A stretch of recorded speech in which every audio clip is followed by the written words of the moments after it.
Good morning, bird brains. Welcome back to another video. Today I'm going to be giving you my first impressions on the Simpson Ghost Bandit.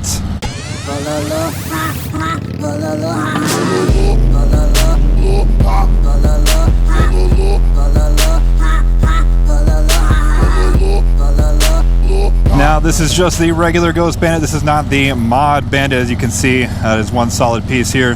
The reason I didn't go with the mod is simply because of all this junk up here. I do a lot of riding videos, such as this one right now, and to set up a Motovlog helmet to incorporate a modular helmet is a big pain in the ass, and it's just not something that I wanted to do.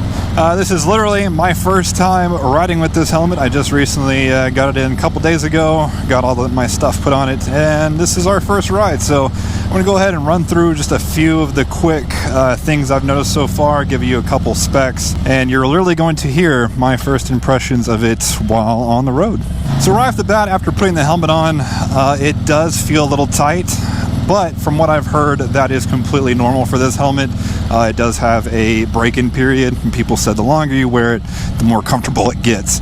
So it's tight, but it's not uncomfortably tight. But I will say that the padding on the inside is very nice. It has a nice smooth finish. There's no roughness to it. It feels very high quality on the liners on the padding, and the overall build quality feels very good. Of course, I'm not rocking the stock visor. This is the dark smoke visor. I'm also running the dark smoke pin lock insert as well. So with those two, the visor is very dark. It's finally dark to my liking. I always complain that visors are not dark enough.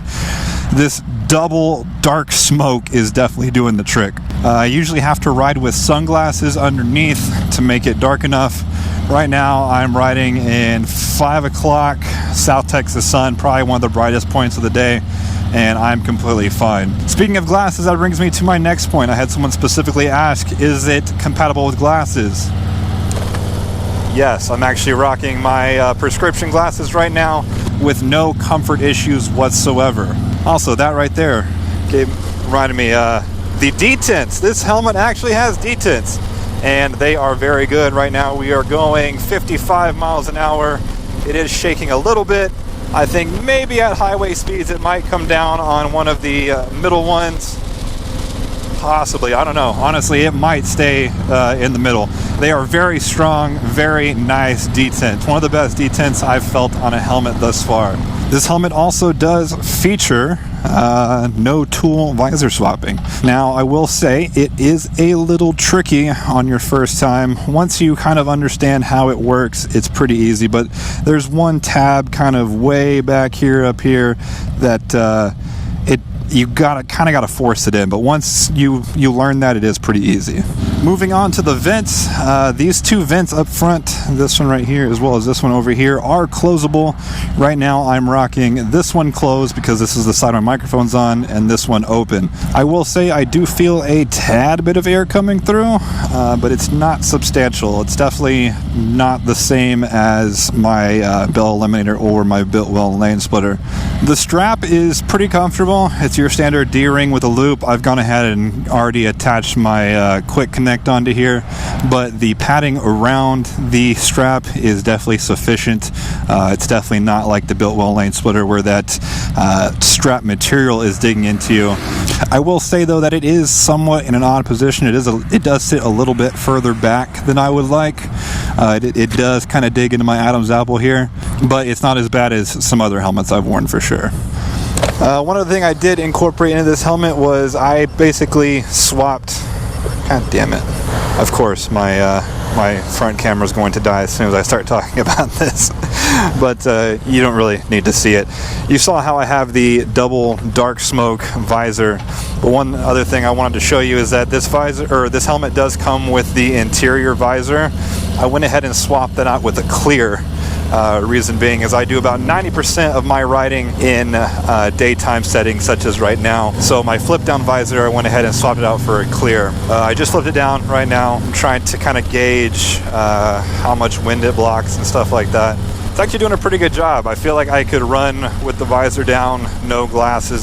Say for example, if you get stuck out at night and you don't have any clear riding glasses with you, I feel like you could flip that down and go a pretty good distance without any sort of eye irritation. So I'm going to go ahead and address the noise issue. I know that's been a big complaint of a lot of people that have this helmet, and I can kind of see where it's coming from. Of course, we're only going about 45 right now. I haven't done a true highway test. That will be coming in my full review, but right now I'm running without plug phones, by the way. I know I mentioned in other videos I run plug phones, but obviously I'm not going to be running plug phones while I'm doing my initial test, so I know how loud the helmet truly is. I'm going to go ahead and compare it to some of the other helmets that I have previously worn, and that is, of course, the Bell Eliminator and the Biltwell Lane Splitter. The wind noise, I would say, is actually a little bit better. I would say it's better than the Bell, not as good as the Lane Splitter. But what's weird is I can hear pretty much everything around me. Like when these cars are passing, I can hear that almost as if I'm not wearing a helmet. Yeah, that is strange. That's really freaky how literally it sounds like I'm riding without a helmet on. Comfort-wise, as far as how it fits my head, I will say this is probably the best fitting one that I've had, especially between the other two models I've mentioned, especially up on the top of the head region. The Bell Eliminator fits well, but there is kind of a pressure point kind of towards the crown of the head. I don't feel that with this helmet. I do feel more pressure on my cheeks and my jaw, but like I mentioned, that probably has to do with the break-in period. This helmet is brand new. Going back to my sound comment, I also am hearing a lot of the bike. That was one thing that I feel like the Eliminator was better at, is blocking out some of the bike noise.